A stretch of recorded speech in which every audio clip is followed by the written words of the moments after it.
I believe that life prepares us for every opportunity that we ever get. We either identify it and make use of it, or never identify it and lose out on all of the benefits. Although the theme or the topic for this episode is how I stumbled into compliance, let me preface that by saying that I do not believe in coincidences. I think um, that God orchestrates things deliberately and intentionally. But at the end of the day, nothing would you would find out that nothing is a coincidence. So welcome to episode five, yes, of how I broke into compliance, and this is how I stumbled into compliance. This episode will be in four parts. The first time I ever heard the word compliance used was during my youth service at the National Institute for Policy and Strategic Studies. I used to be in the procurement unit or the procurement department of the institute, and the procurement department was responsible for one of the things we do is assessing companies that come to bid for projects or submit tender for projects at the institute, and we would assess their technical qualifications. Technical qualifications means that they needed to have certain certifications or certificates or licenses to be qualified to bid. If you don't have complete documents, then they are going to be disqualified. And this was my first introduction to was due diligence then, and this was my first. So we would do due diligence, and this was my first introduction to the word of compliance. We didn't used to use the word compliance back then. We didn't use it often, but I found out that that was what we were doing. All right, so that's my first introduction. I didn't make much of that until 2022 when my mentor, my coach, told me that God could not have given me the opportunity or the privilege. God could not have given me the privilege to study law for 6 years, and I would not have any reference to it for the rest of my life. He felt that that was almost impossible. It was not.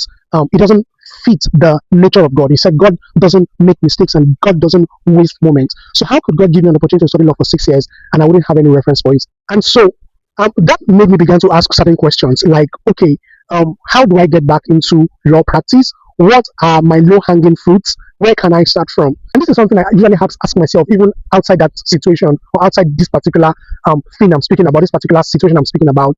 I would usually ask myself when I want to start something new, what's the lowest hanging fruits for me, or what are the lowest hanging fruits? What is the lowest hanging fruits? Where can I start from? What do I have a reference for? And I realized that okay, I could begin to help people do register companies. So I doubled down on registering on incorporating companies for people or business names or incorporated trustees or registering incorporated trustees or NGOs for my friends. I would also, take their permission or allow them to record my name or register my name as the company secretary. I thought that was a way for me to build my portfolio. And I would ask them to allow me be their company secretary and just was giving legal advice. And lastly, I was getting comfortable with being called barrister again. It was just about me getting comfortable with being called barrister all over again or the law all over again.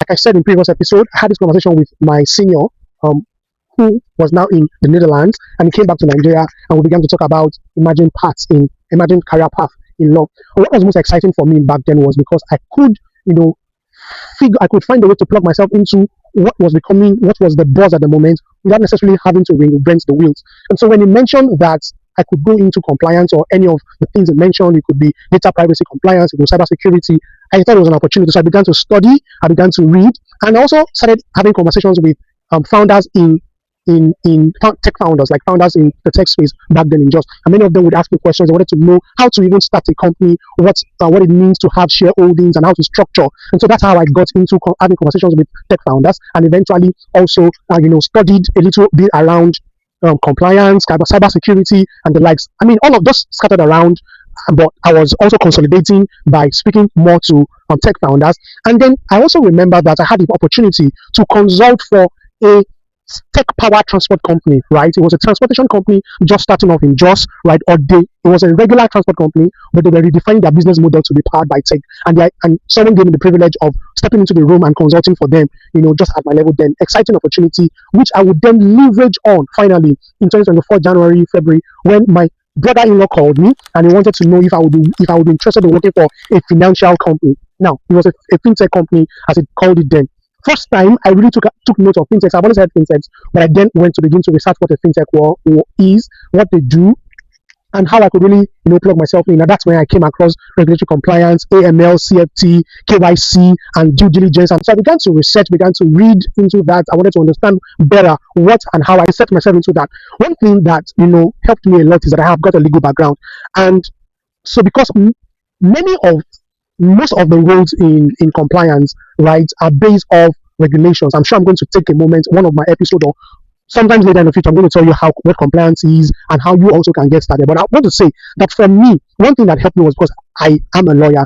Some people look at those things, they easily would come to a lawyer and say, "Oh, can you do this for us?" Because it has got a lot of legal things in there. So I was able to use my background in law. It really helped me a lot. I would say that I believe that my background in law helped me to find an inroad into compliance easier than I would have had it if I wasn't a lawyer, because it was just easy to pick up any of those regulations, read them up, and I could interpret and give directions to the company, as it were. So that's my story. My concluding thought for today is that life prepared me for this opportunity. The due diligence in NIPSS, the corporate governance work I did, the tech founder conversations, the consulting. At the time I had them, none of them felt connected, but all of it was connected all along. So remember what I said when I started this conversation. I said that I do not believe that there is anything such as coincidence. I believe that life gives us opportunities, or prepares us for every opportunity that we eventually enter into and amplify. It all depends on your ability to recognize it and recognize it and take advantage of the blessings that will come from it. This has been a very long one, but thank you for sticking around. If this was interesting, follow, like, subscribe, and share this with someone. I am Ajamah Oluwaseun. See you next time. Bye for now.